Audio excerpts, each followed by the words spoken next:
Hey guys, this is Comic Uno, episode 50, and Comic Frontline. Yes, we are up to episode 50 of Comic Uno already. That is pretty crazy. So what I did for episode 50 is ask you guys to recommend a comic for me to do on this show, and now your recommendations, I picked one that I found most interesting. So that issue was the Cowl issue 1. So once we get up to that, that's what I picked.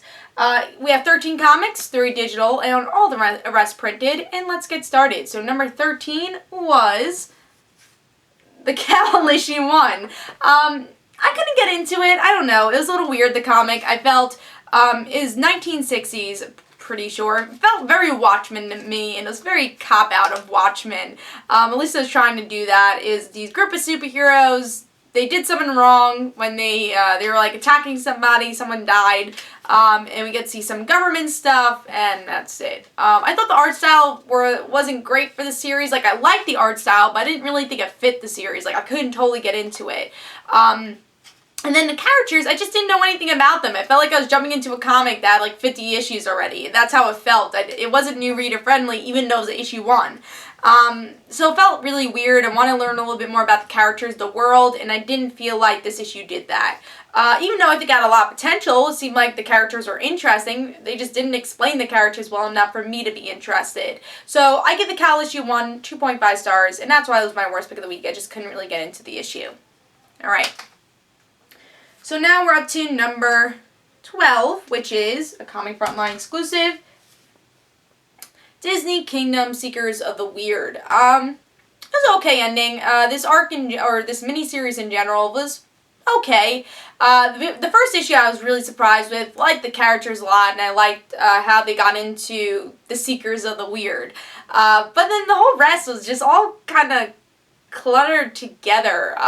Same thing going on over and over again. I have to say this ending felt very rushed to me. They had to go save the parents. I felt like even in the ending, it's like, oh no, we wasted pages. We only have 4 pages left. All right, let's kind of narrate what happened. The ending battle just went way too far. It was weird it was Seekers of the Weird. Yeah, it just felt unfinished, this issue. Honestly, usually with miniseries, I'll be like, oh, it's a little bit too long. This series kind of needed another issue. Had the final battle, made the next issue say what actually happened to these characters, because it ended really quickly. And everything, even though they've been prolonging these, other 4 issues, in the middle, they could have maybe had the final battle in the beginning of last issue and then continued in this issue, because I just felt like everything was cut a little bit after the ending battle. There could have been a lot more here. So I'm going to give this 3 stars. It was okay. I really liked the art style for the comic. It was fun overall, but I wouldn't say go out to get Seekers of the Weird. Far from it. I would say if you're at a convention, you see the trade for a cheap price, that's what I would go for, Seekers of the Weird. Because it's kind of worth reading, but at the same time, I wouldn't spend a lot of money for it either. So yeah, I'm going to give this 3 stars.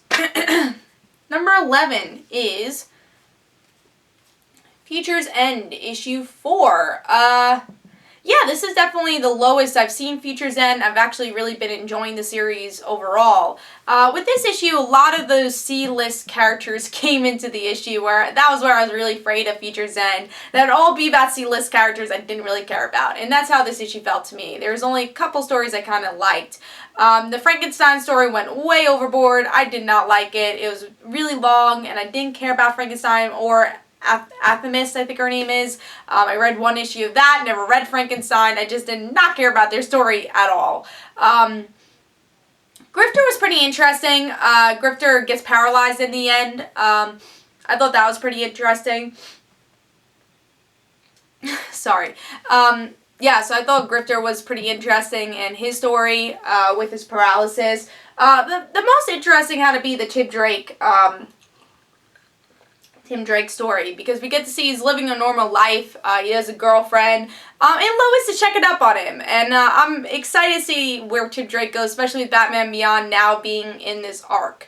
So those are 2 stories I liked. Then there's like these misfits that I really did not care about. Adams gets stuck in here too. Yeah, there's some weird characters here that the stories didn't go anywhere that I really cared about, except the Tim Drake, and Grifter was okay. So I'll give this 3 stars. I just thought this was less impressive than previous issues. Because previous issues really surprised me. Alright, so that is number 11. Now we're going up to number 10, which is Guardians of the Galaxy issue 15. Misleading as hell. Not even a mention of Captain Marvel here. Not a mention, not a panel. She's not in this issue. So if you're getting this issue for Captain Marvel, which maybe a lot of people would because it seems like she's joining the team, she's not in this issue. Not at all. This whole issue is really about the Guardians are separated, they got kidnapped. That's it. That's the issue. Rocket Raccoon's being experimented on. Groot killed a couple of people. Gamora is being questioned because she is the daughter of Thanos. Where is Thanos? She has to answer those questions. And so on and so forth. They're being tortured pretty much. So yeah, there is no Captain Marvel here. I was really disappointed because I was really excited for Captain Marvel to join the team, which I'm sure she will, but this is very, very misleading. I had to give a lot of points off for that because even though it was an okay issue, it was good. I liked it. I like Sarah Pichelli's art a little bit better than Bradshaw's, but I think his art fits better in Guardians of the Galaxy than it does with X-Men. But yeah, I gotta give this 3 stars. Too misleading. Not a lot happening here. Even though the issue is okay, I was disappointed with that, so I'll give that 3 stars. Alright. Next is number 9, which is Uncanny Avengers, issue 20. Yeah, I like this issue. I thought it was pretty good. Point A to point B issue. Good issue. We're going to see that the Uncanny Avengers are trying to change their wrongdoings when Rogue died. So they're going back in time. I don't know if that's a good idea, because Rogue just died. So it's weird to see her come back already, where I think most people didn't even know she died. If you're not reading this title, you probably didn't know she even died, because she's actually in other titles. So that's how much Rogue's death impacted people. But yeah, they're going back to that time. And because the world has changed because of that, they're just trying to go back to a normal life where mutants and humans could live kind of with each other. Of course, we still have all the prejudices, and yeah, so we get to see that. But yeah, with Uncanny Avengers, it's a good issue. I like the art a lot. And the story was good. It was good. I can't say much about it because it's just a lot of fighting. Not a lot going on. It's point A, point B issue. And I'm going to give this 3.5 stars. Especially the art, I think, really kicks it up because the art's great. The story's good. I'm going to give it 3.5. Alright, next is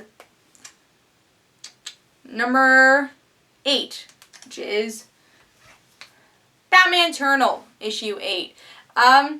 This was a lot better than the last 2 issues. Last 2 issues I was really disappointed. I think there's a little bit more story here. Still the art's a little it's a little lazy at times where they could add more detail on people's faces. There's a little bit too much shading. Like here's a little lazy too with the background. I would say yeah, art's a little lazy here. But overall story is pretty good. Nothing really progressing too much. We get to see Penguin's story a little bit for our page. Like his thing is underwater. That's pretty much it. We get to see Batman is trying to help Gotham, but Gotham PD is going totally against him.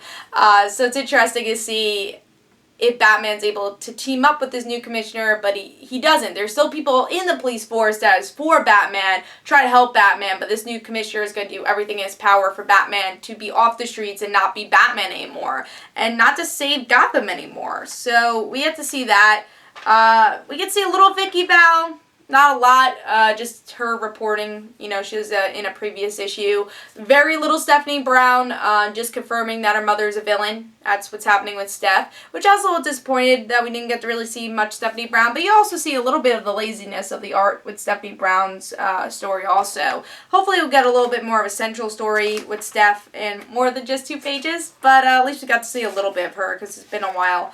But yeah, overall, okay issue. I've read better Batman Eternal issues, but I've read worse also.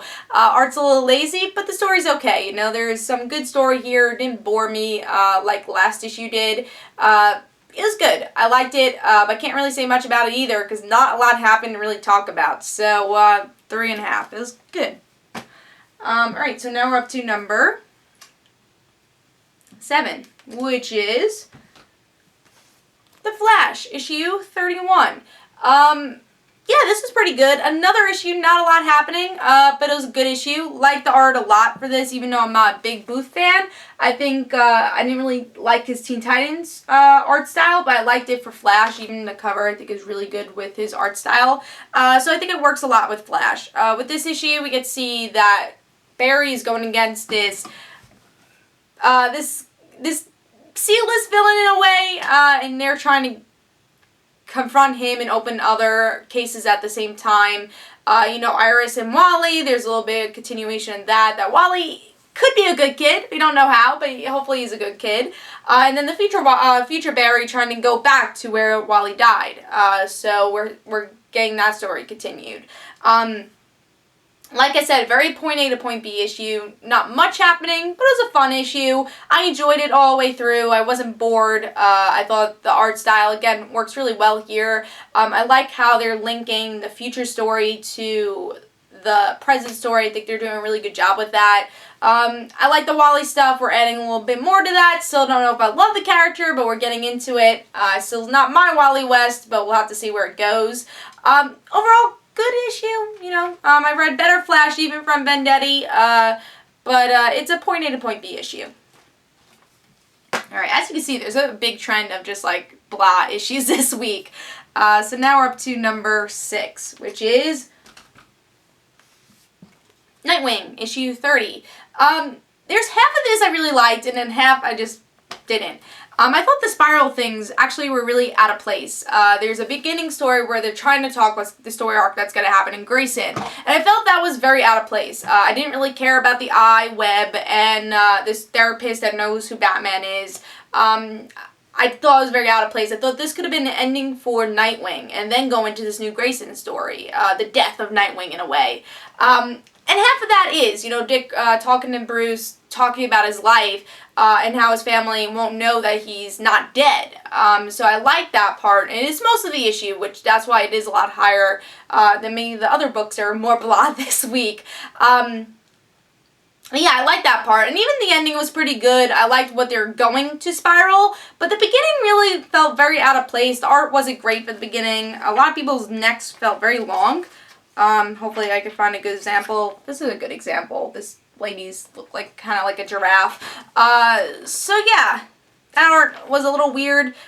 Story was a little out of place, but the other stories were pretty good. I would have rather had Morning of Tim, Morning with Barbara, even though they had that issue 2 months ago, but since this is delayed, it was out of place, and now that whole Barbara thing feels like very misplaced. I feel like a lot of people probably forgot about it, which is a shame because Barbara is a very important character to Dick, or a very important person to Dick. So I thought we could have gotten a little bit more Morning here, and that could have felt a little, I wanted a little bit more sap story here. Usually I'd be like, oh, I was a little bit too sappy. But no, I wanted a little bit more sappy here. It's the last issue, but at least they kind of intertwined it with Grayson, see what's going on with that. So yeah, I'm going to give it 3.5. I thought it was good, but there were parts that felt a little misplaced. Alright, so now we are up to number 5. We're up to already. And that is Fantastic Four, issue 5. Right? Issue 5. Good issue, I think. It's a little lengthy, so that does take a little points off.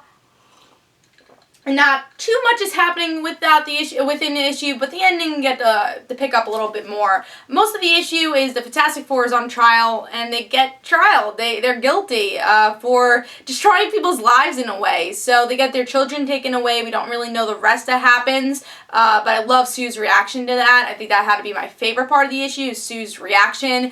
I like that they question things that I think fans have been asking for a while. Like Namor's relationship with Sue, why the hell Valeria went with Dr. Doom and Sue and Reed actually accept it. I like that question. I think that's a reasonable question. And then when Alex Power went with the FF, I thought that was an interesting story where they meet the original Human Torch. Now, how is that story going to continue? I know, obviously, the original Human Torch is not evil, but there's, like, evilness within S.H.I.E.L.D.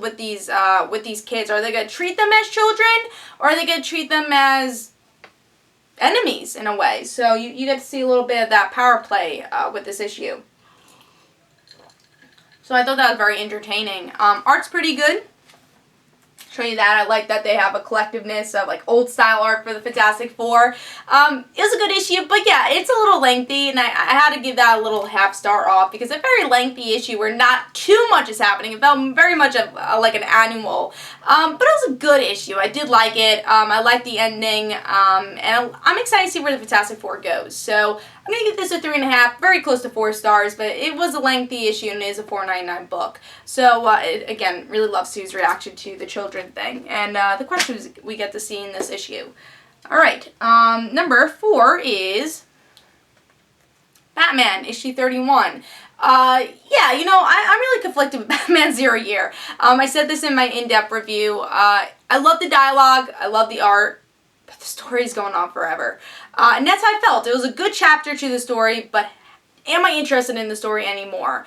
And that's a big question. I gotta say, I want Zero Year to end. I really do. Even though this was a good chapter, like I enjoyed reading it, this could have been a better trade. It really could have. I've been saying that, and maybe it should have just been 6 issues instead of freaking a whole year.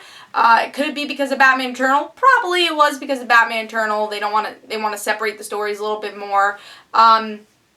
So yeah, art's really good, coloring's great, dialogue was good. This is a good chapter to the story. I liked it as a chapter. I liked how Bruce outsmarts the Riddler here. I won't spoil the issue. I talk a little bit more in my in-depth review about it. But yeah, it was a good issue, but I am getting tired of Zero Year, so it's not going to be a 5-star issue, and it probably won't be unless something explosive happens in Zero Year. But I will give it 4 stars because I thought it was a solid issue, but you see my problems with Zero Year overall. Okay, so number 3 we're up to. And that is Furious, issue 5. This is the last issue of Furious. It was a fun issue. We get to see the origins of Furious herself, her arch nemesis, her origins, and it's fun to see. I like this issue a lot because what I liked about the issue so much, or the series so much, is that it's Lindsay Lohan pretty much with superpowers. This child star, a star who just had a messed up life, wants to do better, and I like that about her. I really did. I think we get really into the heart and soul of the character. I like the art style of it, and I thought this was a really good conclusion because it actually did dig deeper into the origin story where most of these type of titles usually don't. And overall, I thought the ending left open-ending stuff where, or left it open-ended or has some open doors. That way we could have another miniseries if this does well enough. I totally recommend this as a pickup for a trade or just pick this series up in general because I had a really fun time with this miniseries. So I am going to give this 4 stars. That was a very solid ending, and I recommend this miniseries overall. It was a very fun, entertaining miniseries. It's something really different. I felt it was very original. Alright, so now we're up to number 2, which is Chew/Revival issue 1. Well, I had fun with this. I've never read any Chew or Revival books, and this really got me to say, hey, I'm going to pick up the trades tonight. So I will be buying the trades off Amazon for Revival and Chew, because both stories I thought had some charm to it. Revival, I liked the story in general with the sister being a revival, how she's dealing with that. So I like the family aspect of Revival and the mystery to it. And I like the artwork. I like the artwork a little bit better in Revival than I did Chew. But Chew was just fun, and it's cool to see these two genres mixed. Even though they're both police type genres, they are two very different things, and it's cool to see how these two characters mix in their own, in different writing, different art. And I have a fun time with it. And if I've never read a story before, I've never read Chew before, I never read Revival, heard both of them were great, and that's why I picked up this. And it got me to say, hey, I want to pick it up. It was new reader friendly. I think this issue did its job. So I'm gonna give this a solid 4 stars. I really enjoyed it. I will be picking up the trades, and I had a blast with it. So I'm gonna give it 4 stars. That was number 2. So number 1 is Miss Marvel, issue 4. Yeah, I am going to give this 4 stars, which is surprising. Usually, my pick of the week will be a 4.5 book or a 5-star book. And I think this deserves 4 stars because it was a very solid issue. Really liked it, and it was the issue I had the most fun with, but nothing this week really shocked me at all. This is a very blah week for comics, at least what I picked up. There's some good comics, some really solid books, like I said, Chew/Revival, Furious, very solid issues. But then there's just a lot of blah books and nothing really happened with, and that was most of the books I read. But Miss Marvel I had the most fun with, and I've been having fun a lot with this series. Her friend finds out that she's Miss Marvel, she has powers, and the arc's really continuing well. It didn't feel like a point A to point B issue because stuff happened here. It's a great origin story. I like the character's personality here. I like that the friend knows she needs a confidant, and it was a good cliffhanger. We get to see the friend's brother is in this gang, and she's having her first superhero type adventure, trying to save her friend's brother from this gang with these high-tech toys. So I had a lot of fun with it. I like that she accepts the Miss Marvel role here, and I give it 4 stars. Again, it didn't blow my mind. Usually Miss Marvel gets a little higher, but this issue didn't blow my mind, but it was a very solid issue, and this definitely was the best issue I read this week because I had the most fun with it. But hope you guys enjoyed. Please tell me in the comments below what your best pick of the week was, your worst pick of the week, and this is Comic Uno. Thank you guys for watching 50 episodes of Comic Uno, and don't forget to follow me on Twitter for Comic Uno and the right situations, and don't forget to like my Facebook page, and I'll see you guys later. Bye.